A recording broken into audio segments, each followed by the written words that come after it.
वही बात करते हैं निफ्टी 50 इंडेक्स के बारे में और आज का हाई देखें तो 16,418 का हाई लगा है और लो लगा है 15,990 का और क्लोजिंग हुई है हमारी निफ्टी 50 इंडेक्स के 16,345 पे। हमने कल जैसा कि डिस्कस किया था कि अगर निफ्टी 50 इंडेक्स है वो अपने 100 के लेवल में कहीं ओपन हो जाता है और उसको ब्रेक कर देता है तो हमें एक अच्छी वन वे मूवमेंट मिलेगी, तो हमारे लिए फर्स्ट टारगेट के रूप में निकल कर आएगा 200 का लेवल। अगर ये 200 के लेवल को ब्रेक कर देता है तो हमें एक वन वे मूवमेंट अच्छी देखने को मिलेगी। तो सेम हमें इंट्राडे लेवल पर यही देखने को मिला कि जैसे ही इसने अपने 100 के लेवल को निकाला वहाँ हमें अच्छी मूवमेंट नहीं देखने को मिली, लेकिन जैसे ही इसका 200 का लेवल ब्रेक हुआ वहाँ हमें बहुत अच्छी बुलिश मूवमेंट देखने को मिली और जो निफ्टी 50 का जो गैप पेंडिंग था वो भी उसका फिल हो गया। तो हमने कल डिस्कस की थी ये चीज़ कि अगर ये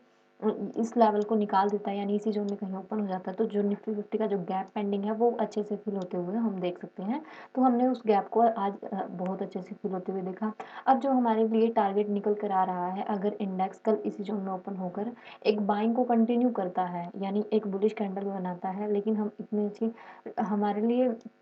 बुलिश कैंडल इम्पोर्टेंट रहेगी, लेकिन यहाँ देखिए ये जोन भी काफ़ी इंपॉर्टेंट है निफ्टी 50 इंडेक्स में। अगर हम डिस्कस करें तो पहले ये हमारे लिए बहुत स्ट्रॉन्ग एरिया रह चुका है। हो सकता है यही लेवल हमारे लिए एज ए रेजिस्टेंस के रूप में काम कर जाए, जो 16,400 का जो लेवल है, क्योंकि क्लोजिंग है वो उसके नीचे हुई यानी 350 के ऊपर हमारी क्लोजिंग हुई है, तो 400 का लेवल अब हमारे लिए इंपॉर्टेंट रेजिस्टेंस का काम करेगा। 16,400 हमारे लिए इंपॉर्टेंट जोन है क्योंकि पहले मार्केट कई बार यहाँ सपोर्ट ले चुकी है। तो ये वाला देखिए ये लेवल हमने पहले भी डिस्कस किया था कि बहुत बार सपोर्ट ले चुकी है और एज ए रेजिस्टेंस के रूप में इसको वर्क कर सकती है और ये डाउन की एक मूवमेंट ले सकता है बाद में। हम एक वन वे व्यू नहीं बनाएंगे। अगर इस लेवल को ब्रेक कर देता है यानी जो हमारे लिए सपोर्ट एंड रेजिस्टेंस के रूप में वर्क कर रहा है, इसको निकाल देता है तो हमारे लिए जो ट्रेंड लाइन है ये फर्स्ट टारगेट के रूप में निकल कर आएगी। फिर हम इस ट्रेंड लाइन को लेंगे कि ये हमारे लिए रेजिस्टेंस का काम कर देती है। तो हमें देखना ये है कि हमारा व्यू है यानी बुलिश कब होगा, जब हम इस जोन को निकाल देंगे और सबसे ज़्यादा बुलिश हम ट्रेंड तभी मानेंगे निफ्टी 50 इंडेक्स में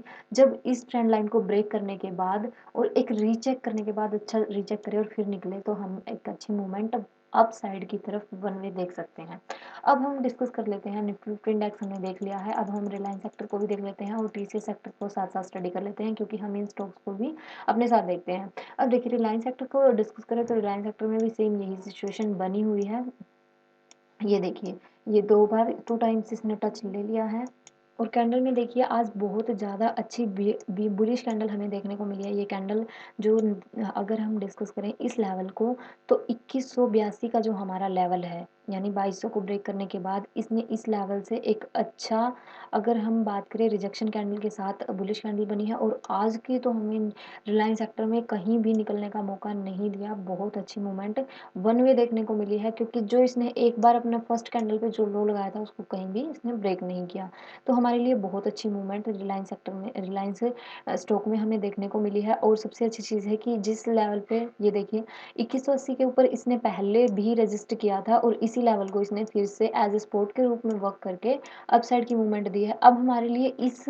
जो हम रिलायंस सेक्टर में डिस्कस करेंगे तो हमारे लिए फर्स्ट टारगेट यही निकल कर आ रहा है और सेम यही पैटर्न हमारा निफ्टी 50 इंडेक्स में देखने को मिल रहा है। तो हम इन 2 स्टॉक्स को काफ़ी अच्छे से देखेंगे कि ये किस तरह की मूवमेंट कर रहे हैं। अगर हम 15 मिनट के टाइम फ्रेम पे रिलायंस सेक्टर को स्टडी करें तो वहाँ भी हम देख लेते हैं कि कल हमें किस तरीके की मूवमेंट देखने को मिल सकती है। अब देखिए जो हमने कल रिलायंस सेक्टर में डिस्कस किया था कि अगर इसी जोन में कहीं ओपन हो जाता है तो हमारी ट्रेड यहीं एग्जीक्यूट हो जाती है और हमें यहाँ देखिए इस जोन को ब्रेक होते ही यानी इसी जोन में हमारी ट्रेड एग्जीक्यूट होती है और कहीं भी इसने हमें निकलने का मौका नहीं दिया। फर्स्ट टारगेट के रूप में ये वाला स्विंग हमारे लिए इम्पोर्टेंट था, जो हमारे लिए 2300 19 यानी 20 के आसपास का जो एरिया बना हुआ था ये हमारे लिए फर्स्ट टारगेट के रूप में था। और उसके बाद इसने वन वे मूवमेंट 2350 तक की यानी बहुत अच्छी मूवमेंट हमें देखने को मिली है। 5.5% की यानी 550 की इसने मूवमेंट दी है और देखिए इसी जोन में लास्ट के सेशन में इसी जोन में सस्टेन करके ये इसने क्लोजिंग दी है। तो कल एक प्रॉफिट बुकिंग आ सकती है क्योंकि इसमें प्रॉफिट बुकिंग नहीं आई है अभी, तो एक रिलायंस सेक्टर में एक डाउन की मूवमेंट हमें देखने को मिल सकती है और फर्स्ट टारगेट के रूप में हम 2200 का लेवल ही रखेंगे अपना। अगर ये 50 डाउन की तरफ मूवमेंट आता है यानी 50 पॉइंट्स का रिट्रेसमेंट ये ले सकता है। और अगर 50 पॉइंट्स की मूवमेंट नहीं आती है, 1-2% की मूवमेंट आती है, तो हम 2325 तक का फर्स्ट लेवल अपना लेकर चलेंगे या 2330 तक के आसपास का, यानी 1% की मूवमेंट हम यहाँ रिलायंस सेक्टर में देखने को हमें मिलेगी। क्योंकि ये देखिए, ये वाला एरिया हमारे लिए as a support and resistance के रूप में वर्क कर सकता है। हो सकता है इसी लेवल को रीचेक करके फिर से अप की तरफ निकल जाए, लेकिन ज़्यादा चांसेस ये रहेंगे कि ये पहले इस लेवल को रीचेक करे और उसके बाद यहाँ सस्टेन करता है, तो अप साइड निकलता है, तो देखिए हम फर्स्ट टारगेट के रूप में फिर से यही वाला लेवल रखेंगे, यानी 50 का एरिया हमारे लिए फर्स्ट टारगेट के रूप में होगा, क्योंकि हमारी ट्रेड यहाँ एग्जीक्यूट हो जाएगी। तो हमें 20 से 25 से 30 पॉइंट की मूवमेंट हमें यहाँ देखने को मिल सकती है। और अगर ये डाउन की तरफ ब्रेक कर देता है, तब हमारे लिए जो टारगेट निकल कर आएगा वो ये वाला निकल कर आएगा, 2280 तक का लेवल, यानी इस लेवल तक हम फिर से आ सकते हैं रिलायंस सेक्टर में, अगर ये डाउन की मूवमेंट करता है। और अगर ये बुलिश मूवमेंट, जो कि कल ज़्यादा हम सिनेरियो नहीं बनाएंगे बुलिश की तरफ, अगर ये बुलिश की तरफ निकलता है तो हम मूवमेंट भी छोटी ही रखेंगे इसमें, क्योंकि आज की जो कैंडल है वो काफ़ी अच्छी कैंडल बनी हुई है। तो हो सकता है कि कल भी हमें एक मूवमेंट देखने को मिल जाए, तो हम 2380 तक का फर्स्ट टारगेट रखेंगे, 20 से 30 पॉइंट का, और फिर उसके बाद हमारा जो सेकंड टारगेट रहेगा वो 2400 तक का रहेगा। फिर हमारे लिए साइकोलॉजिकल पॉइंट के रूप में काम करेगा 2400 का जो लेवल है, क्योंकि देखिए पहले रिलायंस सेक्टर ने एक अच्छी मूवमेंट डाउन की तरफ दी है और उतनी ही फिर एक रिकवरी भी हो चुकी है, यानी अगर पूरी रिकवरी की बात करें तो यहाँ इस लेवल पर हमारा जो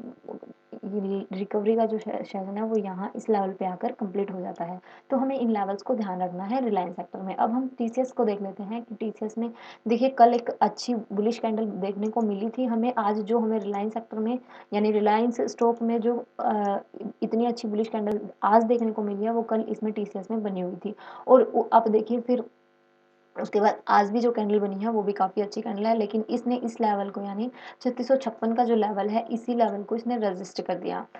300 यानी अगर हम बात करें 3600 का जो लेवल था, उसको इसने एज ए रेजिस्टेंस सपोर्ट के रूप में वर्क किया, और 56 का जो लेवल है उसको एज ए रेजिस्टेंस के रूप में काम किया। तो हमारे लिए ये लेवल इंपॉर्टेंट है। हो सकता है कि कल जो टीसीएस सेक्टर है वो इस जोन में कहीं कंसोलिडेट कर जाए और फिर अप की मूवमेंट दे, 1-2 कैंडल रुके यहाँ पे, यानी 1-2 दिन रुकने के बाद फिर मूवमेंट दे, तो हमारे लिए ये टारगेट फिर ट्रेंड लाइन का निकल कर आएगा डेली टाइम फ्रेम पे। अगर इसी लेवल से हमें एक सेलिंग देखने को मिलती है, तो फिर हमारे जो टारगेट हैं वो फिर यहाँ के निकल जाएंगे, यानी 3500 के आसपास के हमारे जो टारगेट्स हैं वो निकल कर आएंगे, यानी 100 पॉइंट की मूवमेंट हमें फिर से देखने को मिल सकती है रिलायंस इसमें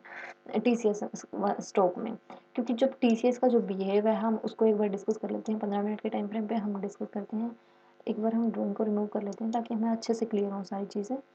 अगर हम इसके बिहेव की बात करें, तो ये जब भी अपनी मूवमेंट इसको देनी होती है उस वो हमें वन वे देखने को मिलती है, यानी लगभग मॉर्निंग के सेशन में ही हमें इसकी मूवमेंट देखने को मिलती है, और वो मूवमेंट इतनी फास्ट होती है जो 100 पॉइंट्स के ऊपर हमें लेकर जाती है, और उसके बाद पूरा दिन ये कंसोलिडेशन जोन में निकालता है। यानी इवनिंग या मॉर्निंग के सेशन में एक मूवमेंट हमें टीसीएस में देखने को मिलती है, जो कि काफ़ी अच्छी मूवमेंट होती है, और उसके बाद ये पूरा दिन अपने कंसोलिडेशन जोन में ही स्पेंड कर देता है। ये देखिए आज भी मॉर्निंग के सेशन में इसने अपनी मूवमेंट ली, और अगर हम डिस्कस करें तो पोल एंड फ्लैग टाइप का पैटर्न बनाता है। ये देखिए यहाँ इसने पोल बनाया, उसके बाद ये फ्लैग टाइप में पूरा दिन कंसोलिडेट किया, फिर उसके बाद मॉर्निंग में फिर से पोल बनाया और फिर इसने फ्लैग टाइप पैटर्न बनाया। अगर हम पीछे की स्टडी करें तो ये देखिए मॉर्निंग में इसने मूवमेंट दी, उसके बाद इसने इसी लेवल के अंदर कंसोलिडेट कर दिया। फिर उसके बाद देखिए इसने पूरा दिन मॉर्निंग में कोई मूवमेंट नहीं दी, फिर सेकंड जोन में इसने मूवमेंट दी और फिर उसी जोन में कंसोलिडेट कर दिया। यानी जब भी रिलायंस ये टीसीएस जो स्टॉक है हमारा मूवमेंट देता है, तो वो एक मूवमेंट हमें दिन में देखने को मिलती है, तो वो हमारे ऊपर है कि हम उसको कैप्चर किस तरीके से करते हैं। तो टीसीएस में अगर हमें वन वे मूवमेंट मिलती है तो वो 50 से 60 पॉइंट, और अच्छी मूवमेंट हो तो हमें 100 पॉइंट की मूवमेंट भी देखने को मिलती है। तो अब हम इसको ध्यान रखेंगे, जो 15 मिनट के टाइम फ्रेम पे जो हमारा बना हुआ है, यानी अगर जो हमारा इंडेक्स ये वाला है स्टॉक है, अगर इसी जोन में कहीं ओपन हो जाता है, तो इसमें अगर प्रॉफिट बुकिंग का सिनेरियो बनता है तो हम यहाँ तक का टारगेट ले सकते हैं, यानी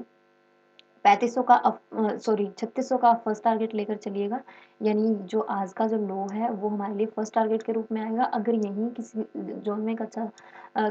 ओपन होके डाउन की तरफ की मूवमेंट करता है तो हम डाउन की तरफ जा सकते हैं, और अगर ये और डाउन जाता है तो फिर हम 3560 तक भी जा सकते हैं, यानी ये वाला लेवल हमारे लिए फिर अच्छा सपोर्ट के रूप में काम करेगा। अपसाइड की हम व्यू कम रखेंगे, क्योंकि 3 दिन से लगातार हमें बाइंग देखने को मिल रही है। अब हम निफ्टी 50 इंडेक्स को स्टडी कर लेते हैं। निफ्टी 50 इंडेक्स में बताने वाला देखिए आज कुछ भी नहीं है, क्योंकि वन वे मूवमेंट थी, इसने जहाँ अपना लो को कहीं ब्रेक नहीं किया, उसके बाद इसी जोन में देखिए इसने सस्टेन किया और जैसे ही इसको ब्रेक किया फिर हमें एक अच्छी मूवमेंट देखने को मिली। कल हमने डिस्कस किया था कि जैसे ही 200 का लेवल ब्रेक होगा वहाँ हमें एक वन वे मूवमेंट देखने को मिलेगी। तो हमें सेम वही सिचुएशन देखने को मिली, जैसे ही 200 का लेवल ब्रेक हुआ उसके बाद फास्ट मूवमेंट देखने को मिली, लेकिन हमारी जो ट्रेड थी वो यहीं एग्जीक्यूट हो गई थी 16,170 के आसपास। यानी इसने इस एरिया को जैसे ही निकाला तो हमें यहाँ वन वे मूवमेंट और ये देखिए सिग्नल कैंडल यानी इनसाइड कैंडल हमारी ये काफ़ी अच्छी बनी हुई थी। हम इस स्टडी को और पुख्ता कर लेते हैं कि जैसे इतनी बड़ी कैंडल बन जाती है, कोई मूवमेंट होती है फास्ट में मूवमेंट और बीच उसके बीच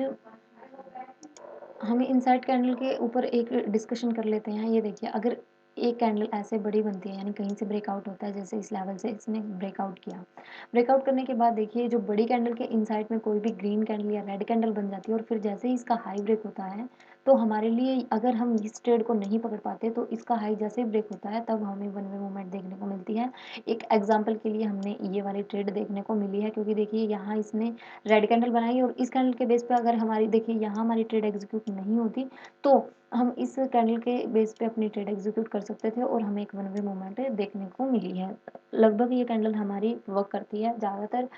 चांसेस में हमें देखा गया है, यानी 100 में से अगर हम 80 की बात करें तो 80% इसकी एक्यूरेसी निकल कर आती है। हाँ 20% ये जो सेटअप है फिर भी हो जाता है, तो हम इस चीज़ को ध्यान रखेंगे। अब देखिए अगर इंडेक्स कल इसी जोन में कहीं ओपन हो जाता है, यानी इस जोन में कहीं ओपन हो जाता है और फिर अपसाइड एंड डाउनसाइड की मूवमेंट करता है, डाउनसाइड में देखिए हमारा व्यू ज़्यादा रहेगा क्योंकि एक प्रॉफिट बुकिंग हमें देखने को मिल सकती है और ये इस लेवल तक आ सकता है। निफ्टी इंडेक्स है जो हमारा 16,250 तक यानी 100 पॉइंट की मूवमेंट हमें यहाँ देखने को मिल सकती है। अगर ये इस लेवल को यानी 340 वाले लेवल को, इस लेवल जोन को कहीं निकालता है, डाउन की तरफ निकालता है, तो हमारे लिए फर्स्ट टारगेट के रूप में ये वाला एरिया रहेगा, वो फर्स्ट टारगेट के रूप में निकल कर आएगा। और अगर और डाउन की तरफ जाता है तो हम सेकंड टारगेट यही लेकर चलेंगे अपना डाउन की तरफ 16,170 का, ये वाला, ये लेवल हमारे लिए फिर एज अ सपोर्ट के रूप में काम कर सकता है, क्योंकि ये देखिए इसने बार बार इसी लेवल को रजिस्ट किया है यहाँ पर। और अगर अप की तरफ और ज़्यादा निकलता है तो आप इस लेवल से निकलते यानी ये हाई ब्रेक करते ही यहाँ तक का टारगेट रखिए, 460 तक का टारगेट फर्स्ट टारगेट के रूप में लेकर चलिए इसको। और अगर और ज़्यादा बाइंग आती है तो फिर हम अपना टारगेट 500 तक का ले सकते हैं, यानी 50 पॉइंट की मूवमेंट हमें फिर से देखने को मिल सकती है। लेकिन अप साइड हमें ज़्यादा मूवमेंट आज अच्छी देखने को मिली है, तो हो सकता है कि कल हमें प्रॉफिट बुकिंग कैंडल देखने को मिले, यानी एक रेड कैंडल देखने को मिल सकती है। होप सो आपको ये सारी चीज़ें क्लियर हो गई होंगी। मिलते हैं अगले लर्निंग सेशन में। Thank you so much. God bless you. Take care.